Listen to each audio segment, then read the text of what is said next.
నమస్తే అండి. మనతో పాటు ఈరోజు ఉన్నారు మనోహర్ కులకర్ణి గారు. నమస్తే అండి. నమస్కారం అండి. నమస్తే అండి. వెల్కమ్ టు E6 అండి. థ్యాంక్ యూ అండి. ముందుగా A6 వెలుగు ఛానల్ వాళ్ళకి ప్రత్యేక ధన్యవాదాలండి. అలాగే ప్రేక్షకులకు కూడా నమస్కారం. థ్యాంక్ యూ అండి. మీరు జెడ్పీటీసీగా పోటీ చేస్తున్నారని తెలిసిందండి. ఎందుకు దీనివల్ల పోటీ చేయాల్సి వస్తుంది మీకు జెడ్పీటీసీగా? జెడ్పీటీసీగా అంటే మెయిన్గా ఇప్పుడు నా ఫ్రెండ్స్లో కావచ్చు, నాలాంటి యువకులు కావచ్చు, మెయిన్గా ఇంజనీరింగ్, డాక్టర్ లేకపోతే వేరే ఏదైనా జాబ్స్ చూసుకుంటారు తప్ప ఈ రాజకీయాల్లోకి వచ్చి ప్రజల్ని కొంచెం అంటే యువతనేమన్నా యువత మెయిన్గా రాజకీయాలకు రావాలనే ఉద్దేశంతో నేను కూడా రాజకీయాలకు రావడం జరిగిందని.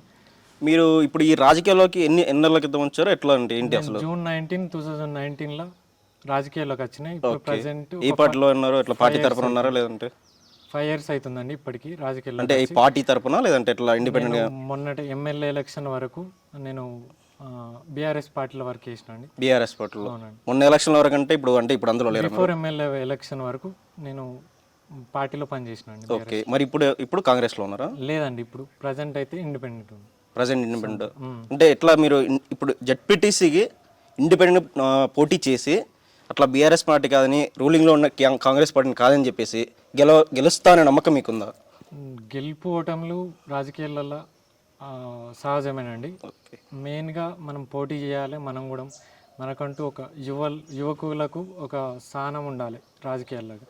ఆ ఉద్దేశంతో నేను రాజకీయాలకు రావడం జరిగింది. అంటే ఇప్పుడు మీకు చూసుకున్నట్టయితే మీరు 22 years అని అండి. ఈ రోజు గెలవచ్చు, రేపు ఓడిపోవచ్చు, సహజం. అది సహజమే రాజకీయాల్లో. గెలుపు ఓటంలో నేను పట్టించుకున్నాను. ఫస్ట్ ఆఫ్ ఆల్ గెలిచినా అంతే ఉంటా, ఓడిపోయినా కూడా అంతే ఉంటా. అంటే ఇప్పుడు ఇన్ కేస్ మీరు గెలిచారు అనుకోండి, ఈ దాంట్లో ఇండిపెండెంట్ గెలిచారు, మీరు ఇప్పుడు రూలింగ్లోకి వెళ్తారా లేదా ఇంతకుముందు మీరు పనిచేసిన దానిలోకి వెళ్ళాల్సి ఉందా? ప్రతిపక్షంలో ఉండాలనుకుంటున్నాను. ఎందుకు అట్లా? ఎందుకంటే విలేజ్లలో మొన్నటి వరకు పనిచేసిన వాళ్ళందరూ ప్రభుత్వంలో ఉన్నారు, పాలన పక్షం వైపు ఉన్నారు. ఓకే, అట్లా కొంచెం డెవలప్మెంట్ జరగలేదండి. మెయిన్గా డెవలప్మెంట్స్ అంటే ఇంతకు ముందుకు మీకు జరిగా డెవలప్మెంట్స్ జరగలేదా? జరగలేదండి. మండలం బీఆర్ఎస్ అంటే గత పార్టీ ప్రభుత్వం ఉన్నప్పుడు మీకు ఎట్లాంటి ఏం జరగలేదు? బీఆర్ఎస్ పార్టీ సంక్షేమ పథకాలు కావచ్చు, అభివృద్ధి పనులు కావచ్చు, వందల వేల కోట్లు మంజూరు చేసినప్పటికి కూడా లోకల్ స్థానిక నాయకత్వం వల్ల కొంచెం వెనుకబాటుకు లోన్ కావడం జరిగింది. అంటే ఎవరి వల్ల అంటారు? అది ప్రభుత్వం వల్లనా లేకపోతే కింది పార్టీ నుంచి జెడ్పీటీసీ వారు కావచ్చు, ఓకే, ఎమ్మెల్యే నుంచి. ఇప్పుడు కాంగ్రెస్ ప్రభుత్వం వచ్చింది కదండి, ఒక 100 రోజులు అయింది కాంగ్రెస్ ప్రభుత్వం వచ్చి. అది ఎట్లా చేసింది మన పని మీకు? అది దాని మీద ఏమన్నా నాకు ఎట్లా అనిపించింది అంటే కొంచెం అడుగులు తడబడుతున్నట్టు అనిపిస్తుందండి. అంటే కింద ప్రభుత్వం చేసిన దానికి ఇప్పుడు అడుగులు తడబడుతున్నాయి అనుకోవచ్చు కదా? తడబడుతున్నాయి అంటే ఎక్స్పీరియన్స్ లేదు. ఫస్ట్ ఆఫ్ ఆల్ కాంగ్రెస్ ప్రభుత్వంలో ఎక్స్పీరియన్స్ లేదు. కొంచెం అడుగులకు తడబాటు జరుగుతుందని. అంటే చాలా వరకు ఏమంటున్నారంటే కింద ప్రభుత్వం చేసిన పొరపాట్ల వల్లే ఇప్పుడు కాంగ్రెస్ ప్రభుత్వము ఇచ్చిన హామీలు కానీ ఏమున్నా కూడా డీలే అవుతున్నాయి అని అంటున్నారు. దాన్ని మీరు ఎట్లా చెప్తారు? అట్లేం లేదండి. ఇప్పుడు ఎవరైనా, నేను బీఆర్ఎస్ పార్టీ తరఫున మాట్లాడడం లేదు. ఫస్ట్ ఆఫ్ ఆల్ ఇక్కడ ఏ ప్రభుత్వం ఉన్నా కానీ ఒక ఎక్స్పర్ట్స్ ఉంటారండి. రాజకీయ అనాలిసిస్ కావచ్చు, బయట వివిధ విశ్లేషకులు అని ఉంటారు. అంటే ఇప్పుడు రేవంత్ రెడ్డి ఎక్స్పర్ట్ కాదంటారా లేకపోతే సీఎం గారు అంటారా? ఆయన కూడా ఒక కింద పార్టీ నుండి పై దాకా వచ్చిన వాళ్ళు ఉంటారు. అవును, అంత ఏం తెలియందే మీకు గవర్నమెంట్ వచ్చి నేను చేస్తా అని అట్లా హామీలు అట్లా ఇవ్వద్దు కదా. హామీలు అంటే ఇప్పుడు కాంగ్రెస్ పార్టీ ఎన్నైతే అదైతే హామీలు పెట్టిందో ఇచ్చింది కదా. ఇప్పుడు నిన్న మన బీఆర్ఎస్ పార్టీ కూడా అదే హామీలు ఇచ్చింది. అవునండి. ఇచ్చినప్పుడు మరి ఎట్లా వాళ్ళకి సహజమైంది, వీళ్ళకి కాంది ఎట్లా? అది అంటే అంటే బీఆర్ఎస్ పార్టీ ఇచ్చిన హామీలను మ్యాక్సిమం 100కు ఒక 90% కంప్లీట్ చేసిందండి. కానీ 90% అంటే 10 సంవత్సరాలు రూలింగ్లో ఉండేది బీఆర్ఎస్ ప్రభుత్వం. 10 సంవత్సరాలు రూలింగ్లో ఉన్నది. ఎన్ని సంవత్సరాల్లో వాళ్ళు అనుకున్న దానికి అనుకుని చేసుకుంటూ వచ్చారు వాళ్ళ పనులు? మీకేమైనా ఐడియా ఉంది దానిపైన? ఉందండి. ఎట్లా వాళ్ళు ఇచ్చిన ఫస్ట్ 100 రోజులనే చేసుకుంటూ వచ్చారు పనులు మొత్తం వాళ్ళు? 100 రోజులని బీఆర్ఎస్ పార్టీ ఇక్కడ చెప్పలేదు కదా. అంటే నిన్న మొన్న మాకు తెలిసిన విషయం ఏంటంటే, మేము చూసినంత వరకు 100 రోజులు వచ్చి కాంగ్రెస్ ప్రభుత్వం ఏర్పడి 100 రోజులు అయింది. కాంగ్రెస్ ప్రభుత్వం ఎట్లాంటి పనులు చేయాలని చెప్పేసి బీఆర్ఎస్ వాళ్ళు అంటున్నారు. దానిపైన మీద ఏంది అసలు? అంటే మితిమీరిన హామీలండి, అవగాహన లేకుండా అంటే ఇప్పుడు బీఆర్ఎస్ ప్రభుత్వం మొన్న ఇచ్చిన హామీలు కూడా అట్లే ఉన్నాయి కదా. ఎందుకున్నాయండి? ఇప్పుడు చెప్పండి, మీరే చెప్పండి. సాధ్యమైన హామీలే ఇచ్చిరండి. అవును, ఇప్పుడు ఇప్పుడు నెలవారీ పెన్షన్ అందుకుందాం, ఇది 4000 పెట్టినారు, వీళ్ళు 5000 పడతానే పెట్టినారు బీఆర్ఎస్ వాళ్ళు. అది ఎట్లా సాధ్యం అవుతుంది? అది బీఆర్ఎస్ పార్టీ వాళ్ళు 2000 పింఛన్ ఇచ్చారు గతంలో. అవును. మేము ఇక పెద్ద కొడుకు 2000 ఇచ్చి ఇక చిన్న కొడుకు వస్తే 4000 చెప్తామని ఎక్కడ ఇచ్చారండి? అవును, ఇయ్యలే కదా. చేయలేదు. ఇట్లానే ఇప్పుడు మొన్న డిసెంబర్ 9 లోపు రైతు రుణమాఫీ చేస్తాను. ఎలక్షన్ కంటే ముందు పోయి బ్యాంకులో పోయి తెచ్చుకొని 9గా ఎలక్షన్ అయిపోయినాక తెల్లారి సైన్ పెట్టచ్చు అయిపోతాను. అంటే వాళ్ళు దానికి కారణాలు కూడా చెప్తున్నారు కదండి. కారణాలు చెప్పేటప్పుడు ఇప్పుడు ఒక డేట్ అనేది ఫిక్స్ చేయద్దు కదా. ఇప్పుడు అంటే అట్లా బీఆర్ఎస్ ప్రభుత్వం పెట్టిన డేట్లు కూడా చాలా వరకు మిస్ అయిపోయినాయి. అట్లా డేట్స్ వైజ్గా చెప్పలేదండి. చేస్తామని చెప్పినారు ఎప్పుడన్నా కానీ అది అంటే అయితే అవుతుంది లేదంటే పోతుంది అట్లా చెప్పారు. కానీ ఈ వీళ్ళలాగా ప్రజల్ని మోసం చేయలేదు. అంటే ప్రజలు ఏం మోసం చేశారు అనుకుంటున్నారు మీరు? అన్ని హామీలు ఇప్పుడు 420 హామీస్ ఇచ్చారు. 6 గ్యారంటీలు కూడా 6 గ్యారెంటీలు ఇప్పుడు హామీ కాలేదు. ఏది ఇచ్చింది మొత్తం ఏం చేయలేదు అసలు 6 గ్యారెంటీ అంటే అన్ని అని నేను అంటలేనండి. కొన్ని మరీ ముఖ్యమైన హామీలు ఇవ్వకుండా ఉచిత బస్సు ఇచ్చారు, దాన్ని నడుస్తుంది. ఇప్పుడు అది ఉచితంగా ఇచ్చేస్తారు, పోతుంది. అది కరెంటు అన్నారు కానీ అది మాక్సిమం అందరికి బిల్లులు వస్తున్నాయి. బిల్లులు వస్తున్నాయంటే నిన్న మొన్న వచ్చిన ఎలక్షన్ కోడ్ వల్ల వస్తున్నాయని చెప్పి విన్నాం బిల్లులు. అంటే కొన్ని చోట్ల ఎలక్షన్ లేని చోట కాదు. అంటే ఎలక్షన్ కూడా వస్తుందని వాళ్ళకి ఐడియా ఉన్నది. అరే ఎట్లా హామీ ఇస్తారండి? అంటే ఎట్లా హామీ ఇస్తారు అన్నప్పుడు ఒక మాట మనం మాట్లాడడానికి, ఇప్పుడు 100 రోజుల్లో ఏం పనులు జరగలేదు. ఎలక్షన్ కోడ్ వచ్చి ఒక 2 months అయిందా? 2 months అయింది కదా. అంటే ఈ విషయం అందరికీ తెలుసు కదా. ఇక్కడ వీళ్ళకి తెలుసు, ఇక్కడ వీళ్ళకి తెలుసు. అట్లా ఇప్పుడు అది అంటే వీళ్ళు డేట్ ఇప్పుడు ఆగస్ట్ 15 లోపు ఇప్పుడు చేస్తామని చెప్తారు. ఇట్లా ఇప్పుడు ఇది ఒక డేటు, బిఫోర్ ఎలక్షన్ ఏమో 9 వరకు, డిసెంబర్ 9 లోపు చేస్తాం. ఇట్లా వాళ్ళకి ఐడియా లేనిది అంటే హామీలు ఇవ్వడం కరెక్ట్ కాదు కదా. ఓకే, ఇప్పుడు మీరు కనుక జెడ్పీటీసీ గెలిస్తే మరి మీ ఎటు వేసే అవకాశం ఉంది? అడుగు అటు కాంగ్రెస్ బీఆర్ఎస్? లేదండి, నేను బీఆర్ఎస్ కూడా అవకాశం ఇస్తే వెళ్తా కావచ్చు. కానీ అవకాశం ఎందుకు బీఆర్ఎస్ అని మీరు అనుకుంటున్నారు? అట్లా అవకాశం బీఆర్ఎస్ లో ఎందుకు? ప్రతిపక్షం, బలమైన ప్రతిపక్షం. ఎందుకంటే బలమైన ప్రతిపక్షం ఎందుకు ఉండాలంటే ఇప్పుడు కరెంట్ వస్తలేదు మెయిన్గా. ఇప్పుడు కరెంట్ వస్తలేదు అంటే వస్తలేదా, లేకపోతే ఎవరైనా చేసే పొరపాట్ల వల్ల అది అవుతుంది? మన ఇంటర్వ్యూ చేసే ముందు పవర్ కటింగ్స్ అయినాయండి. మళ్ళీ అంటే వర్షం కారణంగా పొరపాటు అది. ఇప్పుడు వర్షం ఎడగొడుతుందండి. నైట్ వర్షం పడింది దానివల్ల ఏముంది. ఇప్పుడు బిఫోర్ బీఆర్ఎస్ కూడా అయింది కదండి. అట్లా ఇప్పుడు నేను ఒకవేళ బీఆర్ఎస్కి ఎందుకు పోదాం అనుకుంటున్నా అంటే మనం క్వశ్చన్ చేయగలగాలి, ప్రజల పక్షాన నిలుచోవాలి. ఇప్పుడు ఆల్రెడీ గవర్నమెంట్ వచ్చిందండి. ఎట్లా వాళ్ళు చేస్తారు లేకపోతే లేదండి. చేసినా చేయకున్నా అని వాళ్ళ ఇష్టం అది. కానీ క్వశ్చన్ చేసేటోళ్ళు ఒకరు కావాలి. అంటే మీరు ఆపోజిట్ ఉండాలని అనుకుంటున్నారు. వాళ్ళు క్వశ్చన్ చేసే పక్షులు మీరు ఉండాలి, ప్రజల పక్షాలు నిలుచోవాలనుకుంటున్నారు. ఇప్పుడు మీకు ఈ రాజకీయాలకు రావడానికి ఇంత చిన్న వయసులో, అది 22 ఏళ్ళకి రావాలనుకుంటున్నారు మీరు. 22 ఏళ్ళకి వచ్చారు రాజకీయాల్లోకి, అది జెడ్పీటీసీగా పోటీ చేద్దాం అనుకుంటున్నారు. ఎవరి ఇన్స్పిరేషన్ ఎట్లా ఏంటి మీకు? ఇది మెయిన్గా నేను మ్యాక్సిమం 8th క్లాస్ నుంచి వెళ్ళి అంటే న్యూస్ ఎక్కువ చూసేవాడిని. న్యూస్ చూసినప్పుడు తెలంగాణ మూమెంట్, అప్పుడు తెలంగాణ రాలేదు.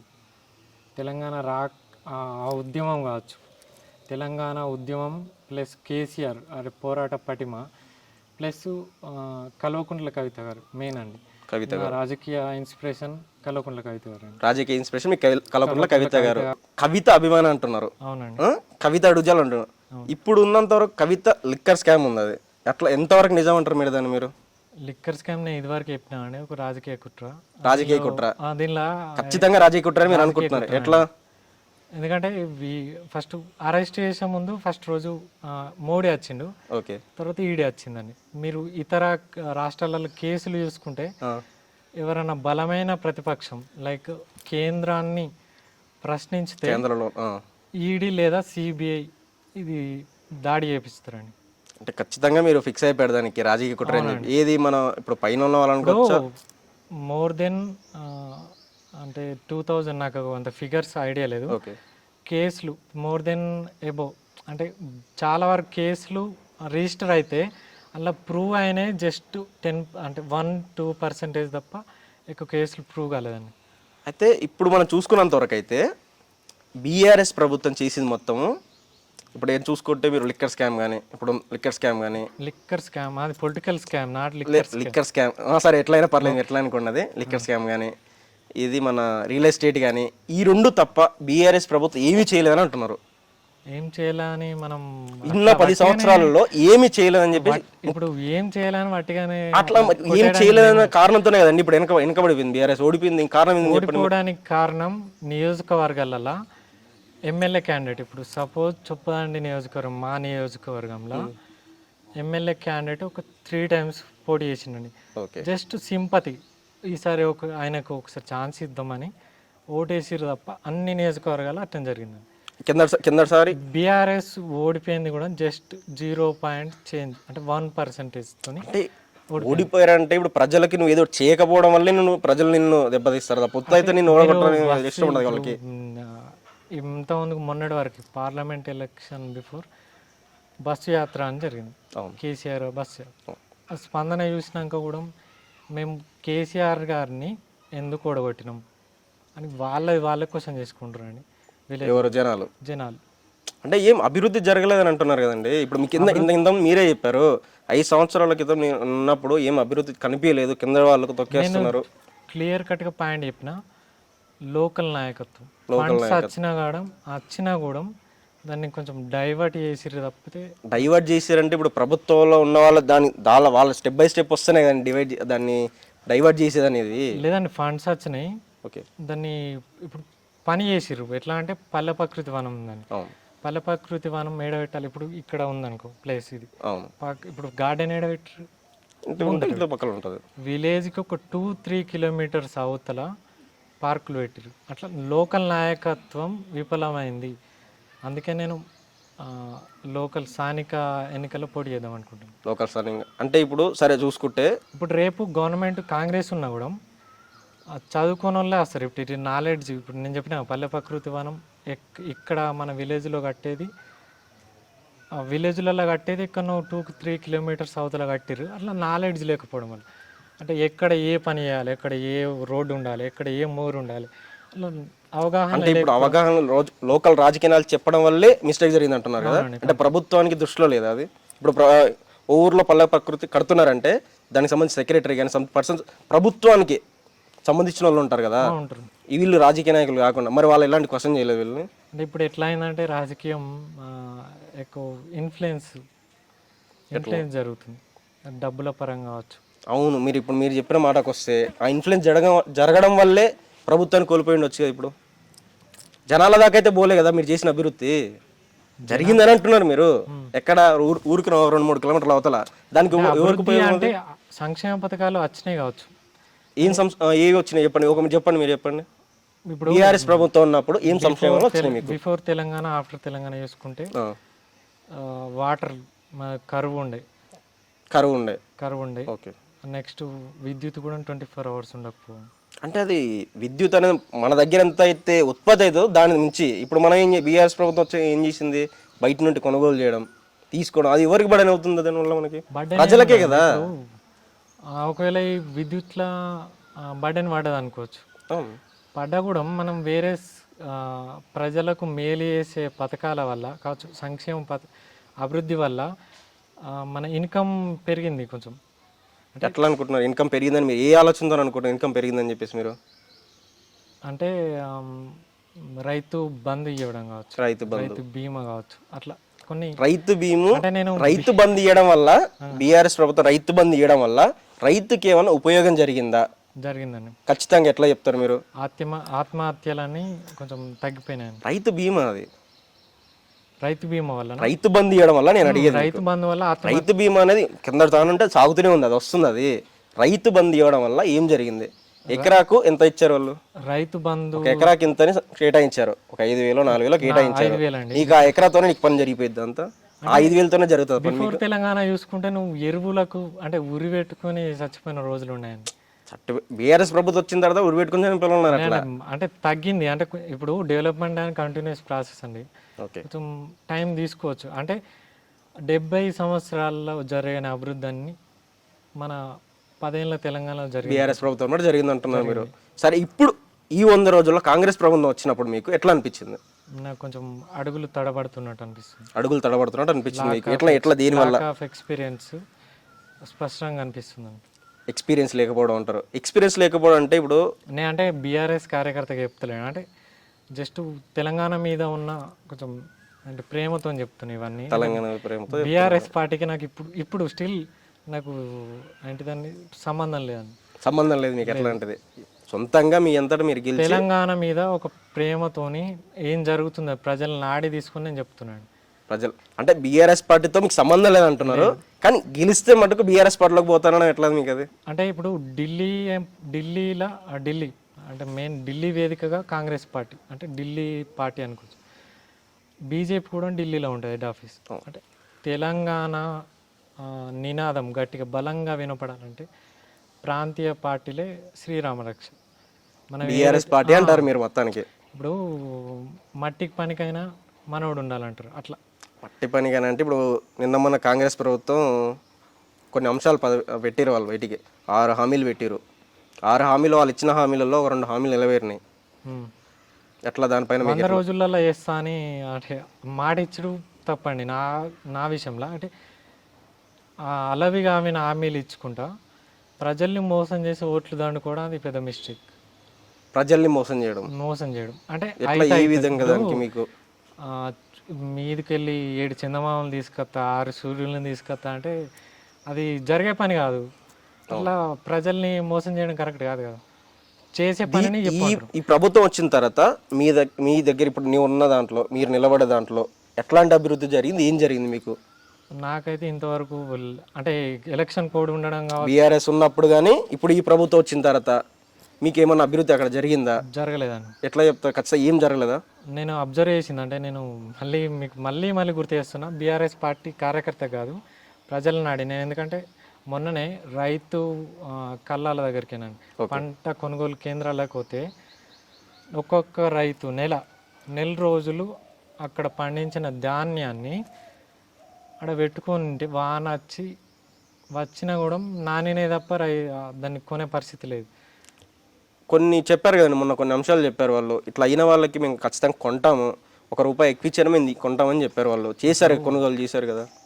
లేదండి, మీరు అంటే మీకు అంటే అది దాని మీద విషయం మీ దగ్గరికి దృష్టికి రానట్టుంది దానికి సంబంధించింది. మేము చూసేంత వరకు కొన్ని చోట్ల ఏం తెలుసు అంటే ఇప్పుడు మహబూబ్నగర్ ఉంది, మహబూబ్నగర్లో ఇట్లే జరిగింది, ఒక విషయం జరిగినప్పుడు తడిసిపోయింది. ఫోన్ తీసుకొని యూట్యూబ్లో కొట్టి చూడండి రైతు ఆవేదన ఎట్లా ఉన్నాయో. ఓకే, ముఖ్యంగా మీరు ఇప్పుడైతే దానిపైన మీకు అది ఏమంటారు తప్పు చేసింది అంటారు. మొత్తానికి డెవలప్మెంట్ జరుగుతూనే మెచ్చుకుంటా. అవును, ఇప్పుడు ఒక మంచి పని ఏం చేశారంటే మహిళలకు ఉచిత బస్సు పెట్టిరు. అది కొంచెం ఇప్పుడు నేను కొంచెం మేలు జరగచ్చు, మహిళలకు కొంచెం మేలు జరగచ్చు, కొంచెం బర్డెన్ తగ్గించవచ్చు. కానీ దానివల్ల కొంచెం నష్టం కూడా జరుగుతుంది. అది కూడా నష్టం ఏంటంటే ఇప్పుడు నువ్వు ఉన్నానండి, మీరు ఉన్నారు, మీరు ఒక టికెట్ కొనుక్కొని వెళ్తురు, టికెట్కి అంతే ఆర్టీసీకి మీరు పైసలు కడుతురు, కనీసం మీకు సీట్ లేనప్పుడు ఎట్లా దాన్ని ఏ విధంగా మీరు దాన్ని ఓన్ చేసుకుంటారు? ఎట్లా? కరెక్ట్ అండి అది. అంటే మహిళలకు నేను వాళ్ళకి సీట్ ఇవ్వద్దని అంటలేను, ఎవరికి ఉండాల్సింది వాళ్ళకి ఉండాలి. ఫ్రీ బస్సు పెట్టడం వల్ల బస్సులు కూడా పెంచాలి. అవును, బస్సులు ఏమంటున్నారు ఇప్పుడు అంటే బస్సులు ఉన్న దాంట్లో ఆపేయారా లేకపోతే పెంచట్లేదు? పెంచాలి, ఇంకా ఫ్రీ బస్సులు పెంచాలా? కొంతమంది ఉండి ఉన్న బస్సులు ఆపేశారు, షెడ్కి పంపించారు. అన్నానే ఇప్పుడు ఫస్ట్ 10 మంది తినేటోళ్ళండి, 100 మంది తినబెడతా అంటే ఊళ్ళకి కూడా సరిపోదు. కాదండి, ఒక మాట, ఇప్పుడు ఉన్న బస్సులనే కొన్ని బస్సులు ఆపేసి షెడ్లో ఆపేశారు అని బీఆర్ఎస్ కార్యకర్తలు కానీ మిగతా పార్టీ బీజేపీ అంటే వీళ్ళని కాదు కొంతమంది అంటున్నారు. ఎంతవరకు నిజం అది? కాంగ్రెస్ ప్రభుత్వం అట్లాంటి చేసిందా? ఉన్న బస్సులు ఆపి నాకు దాని మీద అవగాహన లేదు, నా దృష్టికి కూడా రాలేదు. నేను వాటినే విమర్శ తలుచుకోలేను. అంటే నాకు తెలిసిన మట్టుకు నేను ఫ్రీ బస్ మీద ఒక సజెషన్ ఇవ్వాలనుకుంటున్నాను కాంగ్రెస్ ప్రభుత్వం. ఏంటంటే వికలాంగులకు కావచ్చు, రోజు వెళ్ళే కూలీలు, ఇప్పుడు సపోజ్ ఇక్కడ నుంచి వెళ్ళి ఒక సర్టన్ ప్లేస్కు రోజు వెళ్ళే కూలీలు ఉంటారు కదా, వాళ్ళకి ఫ్రీ బస్ పెట్టాలి. విద్యార్థులకు వాళ్ళకు పెట్టాలి. కానీ ఇప్పుడు ఏంటంటే మొత్తం అవసరం లేని వాళ్ళకు కూడా ఉచిత బస్సు పెట్టారు. ఇట్లా అంటే మంచిదే ఆ పథకం, కానీ కొంచెం మాడిఫికేషన్స్ చేస్తే ఇంకొంచెం బెటర్ అవుతుంది. ఇన్ కేస్ మీరు జెడ్పీటీసీ గెలిచారు మీరేమైతే చెప్తారో మీరు అవి ఖచ్చితంగా నెరవేరుస్తారని నమ్మకం మీకుందా? ఖచ్చితంగా. అంటే ఆపోజిట్ ఇప్పుడు మీరు బీఆర్ఎస్ ప్రభుత్వంలో వాళ్ళు పిలిస్తే దాంట్లో జాయిన్ అవుతా ఉంటున్నారు. ఒకటే స్పష్టంగా A6 మా ఛానల్ నుంచి వెళ్ళి ప్రజలకు ఒకటే, కొడిమేల మండల ప్రజలకు ఒకటే అంటే హామీ ఇస్తున్నా ఏంటంటే విద్య ఒకటి, వైద్యం మెయిన్. ఓకే. ఉపాధి అంటే కొంచెం టైం పట్టచ్చు, ఎందుకంటే స్కిల్ డెవలప్మెంట్ తీసుకురావడానికి కొంచెం టైం పట్టచ్చు. అంటే నేను చూసుకున్నట్టయితే స్కిల్ డెవలప్మెంట్ కూడా కొన్ని చోట్ల తీసుకొచ్చామని చెప్పేసి కాంగ్రెస్ ప్రభుత్వం చెప్తుంది. అది ఎంతవరకు నిజం అంటారు? ఒక్క నిమిషం, మీరు కొంచెం ఇది డైవర్ట్ అయింది. ఓకే. విద్యా వైద్యంలో నేను ఇట్లా 2 సంవత్సరాల గెలిచిన 2 సంవత్సరాలలో మార్పు తీసుకురాకుంటే రిజైన్ చేసిపోతా. 2 సంవత్సరాల్లో ఈయన రిజైన్ చేసిపోతా ఖచ్చితంగా. 100% ఏం అంటే విద్యా వైద్యం మీకు ఎట్లాంటి వీతో ఎట్లా చెప్పాలని ఏదనుకుంటున్నారు మీరు? చాలా ఆ ఉద్దేశంతో, మంచి ఉద్దేశంతో ఫ్యాట్స్ డిస్ట్రిబ్యూషన్ చేసేటప్పుడు స్కూళ్ళకి వెళ్తే అంటే ఎట్లుందంటే మరి ఇక దీనమైన స్థితి. స్కూల్స్ ఈ విధంగా ఉండొచ్చా అంటే ఒక బాత్రూమ్ ఉండదు, అధ్యాపకులు ఉండరు, బుక్స్ ఉండవు మనకి, అంటే పిల్లలకు యూనిఫామ్ కూడా ఉండదు.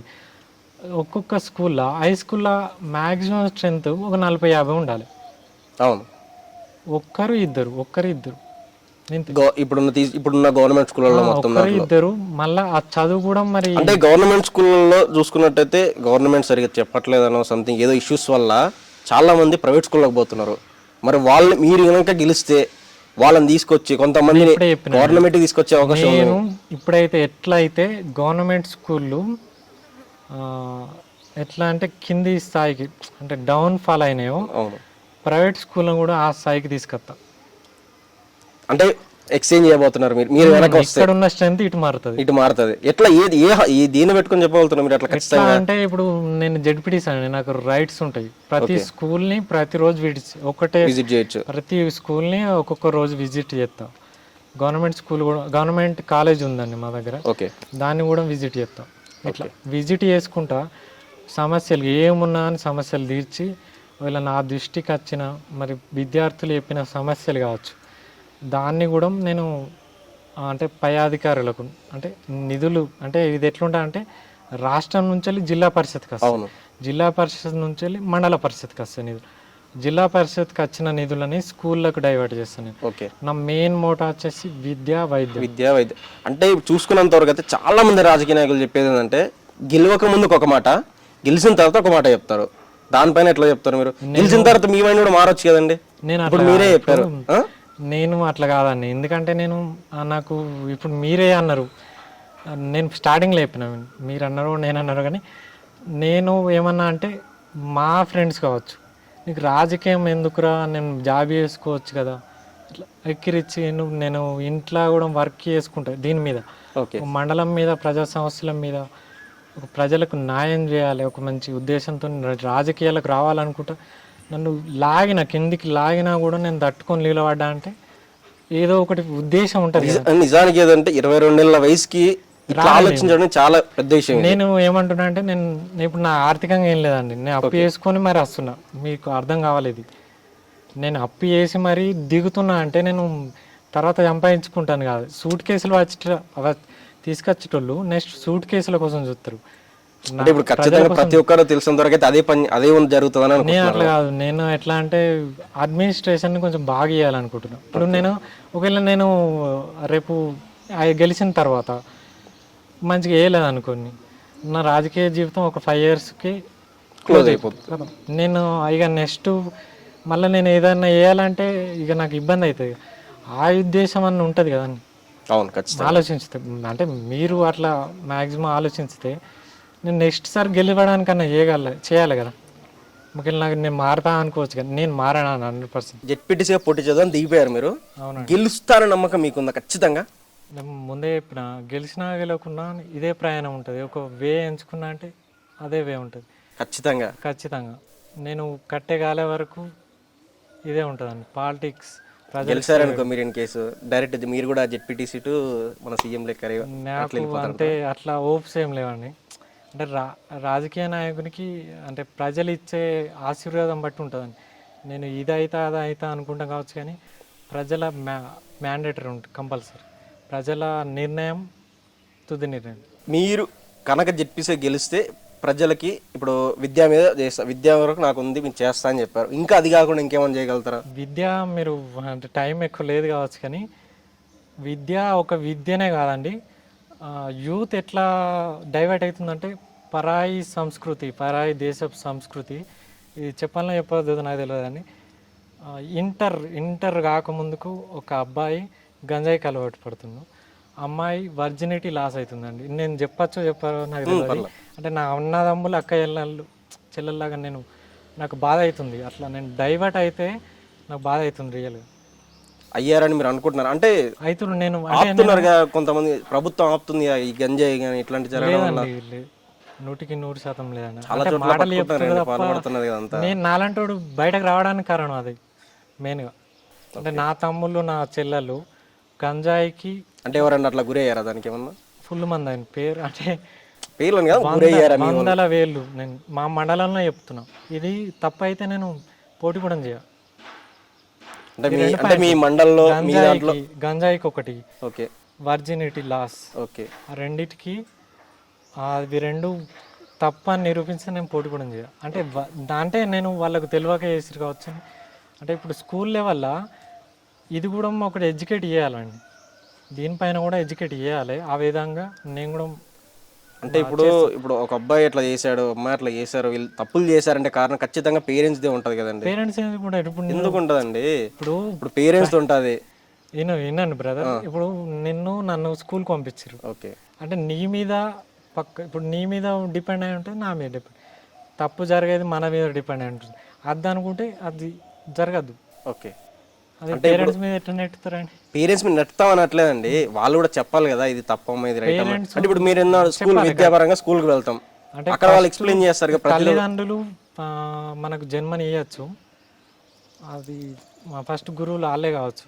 అంటే చిన్నప్పుడు మనకు అన్నీ చెప్పి పంపిస్తారు, కానీ నెక్స్ట్ ఇంపాక్ట్ అనేది ఒక teacher, destiny of A nation decided in the 4 walls of the class room అని ఎందుకంటారండి?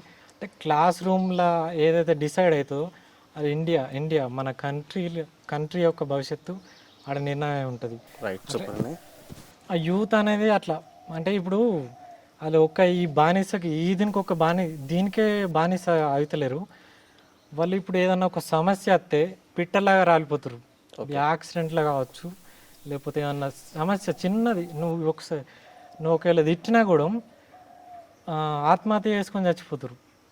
అంటే దాన్ని చెప్పాల్సిన మోటివేట్ చేసే వాళ్ళు లేక లేదు. ఇప్పుడు మీరు మోటివేట్ చేస్తాంటారు ఖచ్చితంగా స్కూల్ లెవెల్ నుంచి ఇంపాక్ట్ తీసుకొస్తా. ఓకే, రేపటి భవిష్యత్తు అనేది నేను క్రియేట్ చేయగలుగుతాను.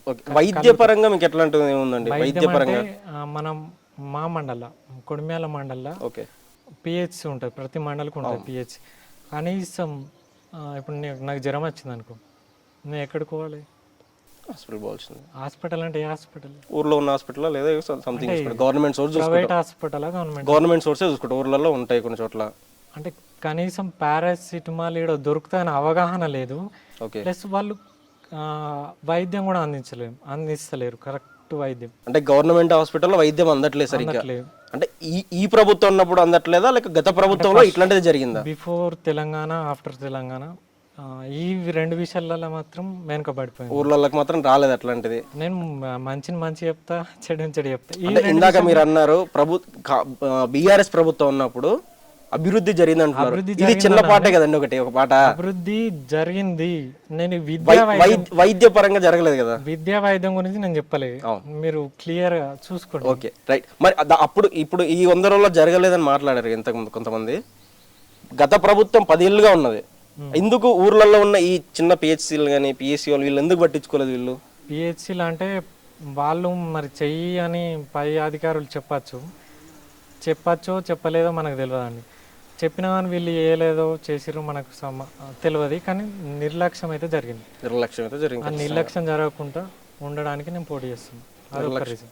ఖచ్చితంగా మీరు కాపాడతారు దాన్ని 100%. నేను ఫస్టే ఇంతకుముందు కూడా చెప్పిన, గెలిచిన 2 సంవత్సరాలలో విద్యా వైద్యంలో మార్పు తీసుకురాకుండా రిజైన్ చేసిపోతాం. విద్యా వైద్యం మీ మెయిన్ ఏం వచ్చేసి విద్యా వైద్యం కొన్ని అంటే ఉపాధి ఉంది, ఉపాధి కొంచెం టైం పడుతుంది. వ్యవసాయం కూడా ఉంది, కుల వృత్తుల పరంగా ఇట్లా ఫుల్ కంటెంట్, ఒక్కొక్క మంచి కంటెంట్తో వస్తుంది. కానీ ఈ 2 అయితే విద్యా వైద్యం మెయిన్ ఏం. ఈ రెండు అంటే ఇప్పుడు మీరేమన్నా ఏదైనా మేనిఫెస్టో అట్లాంటిది ఏమైనా పెట్టబోతున్నారు మీరు మామూలుగా? పెట్టబోతున్నాను. మీరు జెడ్పీటీసీ పరంగా కొంతమంది చెప్తారు నేను ఇది చేస్తాను, ఇప్పుడు మీరు విద్యా వైద్యంగా బయటపడ్డారు. ఇదే కాకుండా ఇంకా ఊర్లలో మోటివేట్ చేయడం కానీ, ఇప్పుడు కొంతమంది ఉంటారు ఊర్లలో ఏది మామూలుగా అంటారు మీరు బెల్ట్ షాప్లు కానీ ఇట్లాంటి రన్ అవుతుంటాయి, దానివల్ల ఎన్నో కుటుంబాలు చెడిపోతుంటాయి, దానివల్ల మీది ఏంటి అసలు? అంటే ఆ, ఆ, మద్యం అనేది కొంచెం మన బట్టి ఉంటుంది, గవర్నమెంట్ మన ఏం చేయలేదు దానికి. అవును, ఇప్పుడు ఊర్లో ఉన్న వాళ్ళే కదా దానికి బెల్ట్ షాప్ రన్ అవ్వడానికి నేను చెప్పచ్చు ప్రభుత్వాలే ప్రభుత్వం చేయబట్టే మద్యం ఎక్కువ అయిందని నేను అంటే వట్టిగా నేను నిందేయచ్చు. కానీ నువ్వు తాగద్దని కూడా నువ్వు వాయించుకోవు కదా, నా పాయింట్ ఆఫ్ వ్యూ. కరెక్ట్. అంటే నీ బట్టి తాగాలనుకున్న వాడిని ఏం చేస్తాం, తాగొద్దు అనుకున్నా ఇప్పుడు ఊర్లలో అంటే వాళ్ళని మరి ఎవరు ఎడగట్టరు నాకు అర్థమవుతలే, కానీ వైన్స్ల దగ్గర ఇది జాతర జరుగుతుంది, జాతర. ఈ ప్రభుత్వం వచ్చిన తర్వాత ఊళ్ళల్లో బెల్ట్ షాపులు తగ్గినాయి అని అంటున్నారు, అది ఎంతవరకు నిజం అంటారు? ఏం తగ్గలేదండి, అందులో వాస్తవం కూడా లేదండి. ఏం అసలుకి అస్సలు తగ్గాయని చెప్పి చెప్తున్నారు అంతా, అంటే మాటలకు మంచిగా చెప్తారు ఆయన, మాటల కోసం అంతవరకే, నిజానికి వస్తే ఏం లేదు పని. ఏం మీరు ఇంత పక్కగా గ్యారంటీగా జెడ్పీటీసీగా పోటీ చేద్దాం దిగిపోయారు, మీరు అవునండి. గెలుస్తారని నమ్మకం మీకుందా ఖచ్చితంగా? నేను ముందే చెప్పిన గెలిచినా గెలవకున్నా ఇదే ప్రయాణం ఉంటుంది, ఒక వే ఎంచుకున్నా అంటే అదే వే ఉంటుంది ఖచ్చితంగా. ఖచ్చితంగా. నేను కట్టెగాలే వరకు ఇదే ఉంటుందండి పాలిటిక్స్. గెలిచారనుకో మీరు ఇన్ కేసు డైరెక్ట్ మీరు కూడా జెడ్పీటీసీ టు మన సీఎం లెక్క నాకు అంటే అట్లా ఓప్స్ ఏం లేవండి. అంటే రాజకీయ నాయకునికి అంటే ప్రజలు ఇచ్చే ఆశీర్వాదం బట్టి ఉంటుందండి. నేను ఇదైతా అదైతా అనుకుంటా కావచ్చు, కానీ ప్రజల మ్యాండేటరీ ఉంటుంది కంపల్సరీ, ప్రజల నిర్ణయం తుది నిర్ణయం. మీరు కనుక జెడ్పీసీ గెలిస్తే ప్రజలకి ఇప్పుడు విద్య మీద చేస్తా, విద్య వరకు నాకు ఉంది మీరు చేస్తా అని చెప్పారు, ఇంకా అది కాకుండా ఇంకేమైనా చేయగలుగుతారా? విద్య మీరు అంటే టైం ఎక్కువ లేదు కావచ్చు, కానీ విద్య ఒక విద్యనే కాదండి, యూత్ ఎట్లా డైవర్ట్ అవుతుందంటే పరాయి సంస్కృతి, పరాయి దేశపు సంస్కృతి, ఇది చెప్పాలని చెప్పదు నాకు తెలియదు అని. ఇంటర్ కాకముందుకు ఒక అబ్బాయి గంజాయికి అలవాటు పడుతున్నాడు, అమ్మాయి వర్జినిటీ లాస్ అవుతుందండి. నేను చెప్పచ్చో చెప్పారో నాకు తెలియదు. అంటే నా అన్నదమ్ములు అక్క చెల్లెల్లాగా నాకు బాధ అవుతుంది, అట్లా నేను డైవర్ట్ అయితే నాకు బాధ అవుతుంది రియల్గా. అయ్యారని మీరు అనుకుంటున్నారు అంటే? అవుతుంది, నేను ఆపుతున్నారు కొంతమంది, ప్రభుత్వం ఆపుతుంది ఈ గంజాయి కానీ ఇట్లాంటి జరగడం వల్ల. 100% లేదండి. చాలా అంటే చోట్ల మాటలు పాల్పడుతున్నది కదంతా. నేను నాలంటోడు బయటకు రావడానికి కారణం అది మెయిన్గా. అంటే నా తమ్ముళ్ళు నా చెల్లెళ్ళు గంజాయికి అంటే ఎవరన్నా అట్లా గురయ్యారా దానికి ఏమన్నా? ఫుల్ మంది ఆయన పేరు అంటే పేర్లు కదా గురయ్యారా? వందల వేళ్ళు. నేను మా మండలంలో చెప్తున్నా, ఇది తప్పు అయితే నేను పోటీ కూడా చేయ. అంటే మీ మండలంలో మీ దాంట్లో గంజాయికి ఒకటి, ఓకే, వర్జినిటీ లాస్, ఓకే, ఆ రెండిటికి అవి రెండు తప్ప అని నిరూపించి నేను పోటీ కూడా చేయ. అంటే నేను వాళ్ళకు తెలియక చేసి కావచ్చు. అంటే ఇప్పుడు స్కూల్ లెవెల్లో ఇది కూడా ఒకటి ఎడ్యుకేట్ చేయాలండి, దీనిపైన కూడా ఎడ్యుకేట్ చేయాలి. ఆ విధంగా నేను కూడా అంటే ఇప్పుడు ఒక అబ్బాయి ఇట్లా చేశాడు, అమ్మాయి అట్లా చేశారు, వీళ్ళు తప్పులు చేశారంటే కారణం ఖచ్చితంగా పేరెంట్స్దే ఉంటుంది కదండి. పేరెంట్స్ కూడా ఎందుకు ఉంటుందండి? ఇప్పుడు పేరెంట్స్ ఉంటుంది. వినండి బ్రదర్, ఇప్పుడు నన్ను స్కూల్కి పంపించారు, ఓకే, అంటే నీ మీద ఇప్పుడు నీ మీద డిపెండ్ అయి ఉంటుంది, నా మీద డిపెండ్, తప్పు జరిగేది మన మీద డిపెండ్ అయి ఉంటుంది. అది అనుకుంటే అది జరగద్దు. ఓకే, అది పేరెంట్స్ మీద ఎట్లా నెట్టుతారండి? పేరెంట్స్ మీద నెట్టుతాం అనట్లేదండి, వాళ్ళు కూడా చెప్పాలి కదా ఇది తప్పమ్మా ఇది రైట్ అమ్మా. అంటే ఇప్పుడు మీరు స్కూల్ విద్యాపరంగా స్కూల్కి వెళ్తాం, అంటే అక్కడ వాళ్ళు ఎక్స్ప్లెయిన్ చేస్తారు. తల్లిదండ్రులు మనకు జన్మని ఇవ్వచ్చు, అది మా ఫస్ట్ గురువులు వాళ్ళే కావచ్చు. అంటే చిన్నప్పుడు మనకు అన్నీ చెప్పి పంపిస్తారు, కానీ నెక్స్ట్ ఇంపాక్ట్ అనేది ఒక teacher, destiny of A nation decided in the 4 walls of the class room అని ఎందుకంటారండి? అంటే క్లాస్ రూమ్లో ఏదైతే డిసైడ్ అవుతుందో అది ఇండియా మన కంట్రీ యొక్క భవిష్యత్తు ఆడ నిర్ణయం ఉంటుంది. ఆ యూత్ అనేది అట్లా అంటే ఇప్పుడు అది ఈ బానిసకి దీనికే బానిస అవుతలేరు వాళ్ళు. ఇప్పుడు ఏదన్నా ఒక సమస్య వస్తే పిట్టలాగా రాలిపోతారు, యాక్సిడెంట్లో కావచ్చు, లేకపోతే ఏమన్నా సమస్య చిన్నది నువ్వు ఒకవేళ తిట్టినా కూడా ఆత్మహత్య చేసుకొని చచ్చిపోతారు. అంటే దాన్ని చెప్పాల్సిన మోటివేట్ చేసే వాళ్ళు లేక లేదు. ఇప్పుడు మీరు మోటివేట్ చేస్తాంటారు వాళ్ళందరూ, ప్రతి ఒక్కరిని. ఖచ్చితంగా స్కూల్ లెవెల్ నుంచెల్లే ఇంపాక్ట్ తీసుకొస్తా.